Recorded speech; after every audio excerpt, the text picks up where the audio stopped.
It's 5 o'clock in the morning and আমরা আজকে যাচ্ছি Digha. Hope we'll have some fun.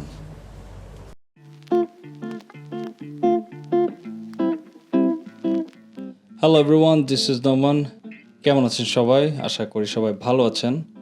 I welcome you to my brand new video. এটা হচ্ছে India blog part 2। এর আগে আমি কলকাতার ব্লগটা চ্যানেলে আপলোড করেছি, চাইলে আই বাটনে ক্লিক করে ওর চ্যানেলে ডিরেক্ট গিয়ে ভিডিওটা দেখে আসতে পারেন। সো আজকে যাচ্ছি দীঘা, যেটা হচ্ছে কলকাতা শহর থেকে প্রায় 180 কিলোমিটার দূরে, আর যেতে আমাদের সময় লাগবে প্রায় 4 ঘন্টার মতো।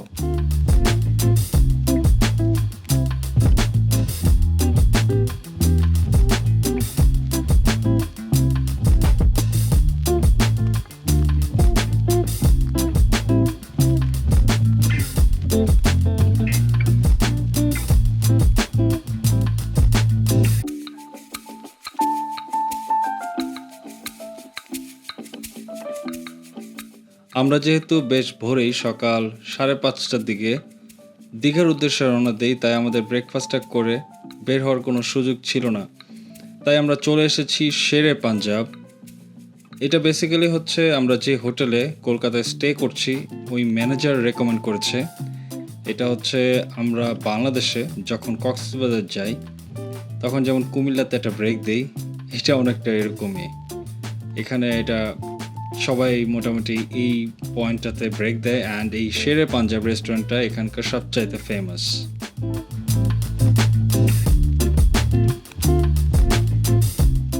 এটা একটা পাঞ্জাবি রেস্টুরেন্ট, অ্যান্ড আমরা অর্ডার দিই পাঞ্জাবি ফুড, ছোলে ভাটুরে।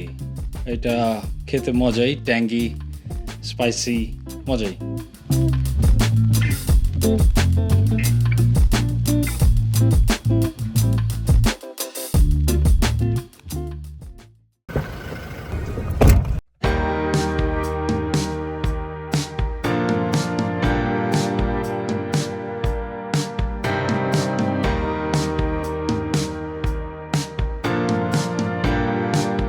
ব্রেকফাস্টের ব্রেকের পর আমাদের জার্নিটা আবার শুরু হয়। এখন আমাদের যেতে প্রায় সময় লাগবে 2.5 ঘন্টার মতো।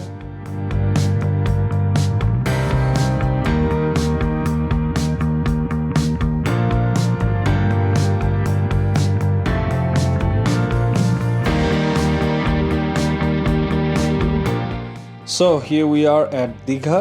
এখন আমাদের ফার্স্ট কাজটা হচ্ছে একটা হোটেল রুম বুক দিয়ে নেওয়া। এটার প্ল্যান আমাদের আগের থেকেই ছিল, যাতে আমরা একটু রেস্ট নিতে পারি। বাট গাড়ি থেকে নামার একটু পরেই আমার আপু বলল যে পরিবেশটা দেখে যে আমরা এখানে না স্টে করে আমরা বেটার মন্দারমণি ওখানে স্টে করি। সহজ কথায় বলতে গেলে মন্দারমণিটা হচ্ছে আমাদের টেকনাফের মতো, আর দীঘাটা হচ্ছে আমাদের সুগন্ধা, কলাতলি এই সাইডটার মতো। সো পরে দিয়ে আমরা ক্যান্সেল করে ফেলি, হোটেল বুক আর দেওয়া হয়নি। এখন আমরা একটু এই দীঘার বিচটা একটু দেখে তারপর আমরা মন্দারমণির উদ্দেশ্যে রওনা দিব।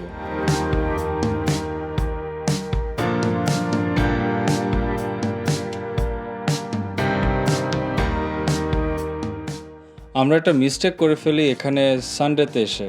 আমাদের এরকম আইডিয়া ছিল না। এটা অনেকটা বাংলাদেশের মতোই, যেমন শুক্রবারে অনেক ক্রাউড থাকে কক্সবাজারে, এই দীঘাতে কলকাতার সব লোকজন উইকেন্ডে এখানে এসে এনজয় করে পরদিন আবার চলে যায়, অর ডে ট্রিপে প্রচুর মানুষ আসে। সো আপনারা যদি এখানে আসেন, আমি রেকমেন্ড করবো না এখানে আসতে, তারপরে যদি এখানে আসেন তাহলে উইকেন্ডটা অ্যাভয়েড করবেন।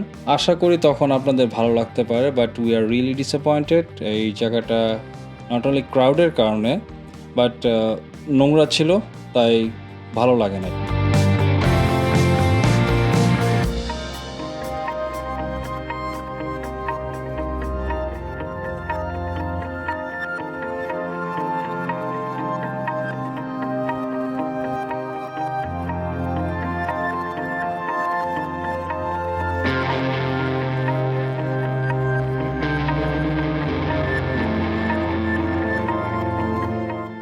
হাজার হাজার মানুষ দেখা যাচ্ছে, যেখানে চোখ যাচ্ছে জাস্ট মানুষ আর মানুষ। সো এখানে আপনি উইকেন্ডটা ডেফিনেটলি অ্যাভয়েড করে আসবেন।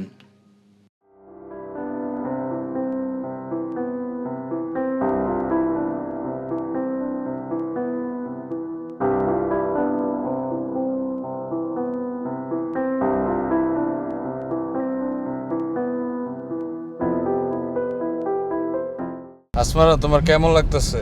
ভালো লাগে। ভালো লাগে? তুমি বিচ দেখছো, আবার দেখবা? না আর দেখবা না? না, আমি বিচে যাই গোসল করব। গোসল করবে আজকে? ওয়াও, আজমির ভাই করবে? আজ করে না, গোসল করবে না, ঠান্ডা লাগে।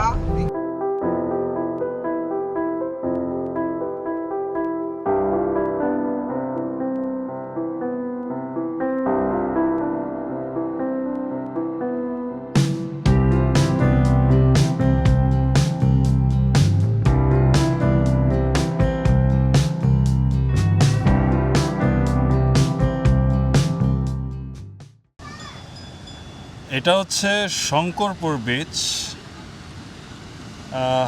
ওখানে আমরা যে দীঘা থেকে আসলাম, দীঘা থেকে এখানে এসে দেখলাম যে মোটামুটি ক্রাউড অনেক কম, অ্যান্ড একটু বাতাসও বেশি, অ্যান্ড ঢেউয়ের পরিমাণটা অনেক বিকট।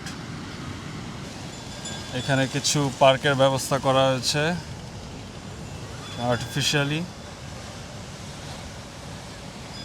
আস্তে আস্তে ক্রাউড কমতেছে। মন্দারমানি ওখানে যেতে যেতে আই গেস আরও ক্রাউড কম থাকবে।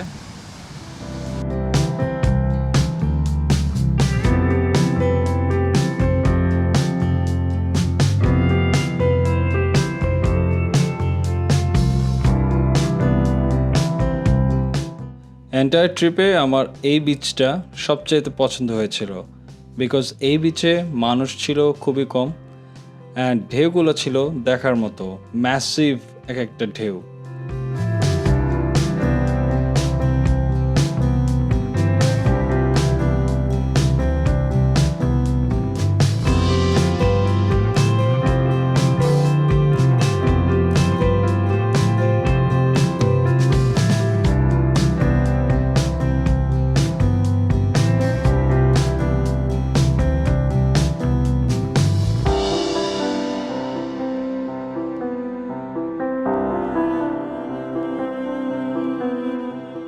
যেটা বলেছিলাম আপনাদের, প্লেসটা অনেকটা আমাদের কক্সবাজার থেকে টেকনাফ যাওয়ার যে রুটটা আছে অনেকটা সিমিলার।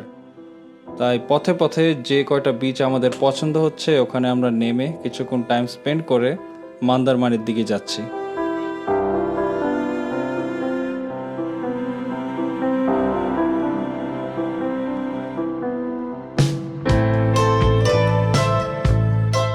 একটা জিনিস নোটিস করে দেখলাম যে ইন্ডিয়ান গভর্নমেন্ট এই বিচ এরিয়াগুলোকে আর্টিফিশিয়ালি সুন্দর করার চেষ্টা করেছে, which is a great initiative. At least they are trying.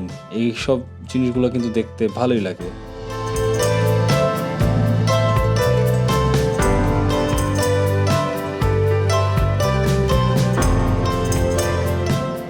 বেশ কয়েকটা বিচে আমরা ব্রেক দিয়েছিলাম, এখন আর কোনো বিচে থামছি না, এখন direct মন্দারমানি।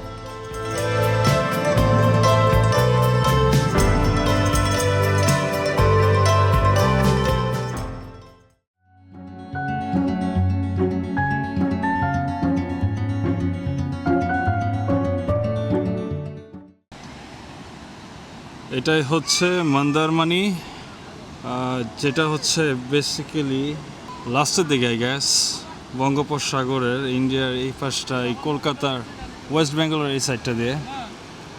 বিচটা two be very honest মোটামুটি দেখতে, কম্প্যারিজন তো অবশ্যই আমাদের কক্সবাজারের সাথে চলে আসে। টু বি ভেরি অনেস্ট এটা অতটা ইমপ্রেসিভ না। মেবি ইন্ডিয়ার গোয়া অর আন্দামান আইল্যান্ড, ওখানে মেবি সুন্দর সুন্দর বিচ আছে, বাট এইগুলা অত সুন্দর না দেখতে ফর শিওর।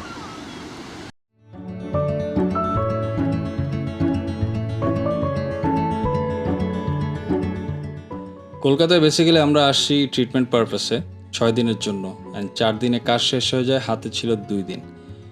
সবাই রেকমেন্ড করলো যে কলকাতা থেকে দীঘা মন্দারমানি সবচেয়ে কাছে, ওখান থেকে আপনারা ঘুরে আসতে পারেন চাইলে। একটা ন্যূনতম এক্সপেকটেশন নিয়ে আমরাও চলে যাই এখানে, বাট এক্সপেকটেশন কারো মিট হয় নাই, তাই মন্দারমানিতে আমরা কোনো রুমও বুক করি নাই। পরে আমরা ডিসাইড করলাম যে আমরা কলকাতা সিটিতে ব্যাক করব, ওখানে সিটির আশেপাশে একটু ঘুরবো। সো ভার্ডিক্ট হচ্ছে এটাই যে আমি প্লেসটা রেকমেন্ড করব না আসার জন্য। আপনারা যদি আসেন, come at your own risk, আপনাদের পছন্দ হলেও হতে পারে। সো এই ছিল আজকের blog. So I will try to come up with some new videos for this channel. So till then, take care, goodbye, and Allah Hafiz.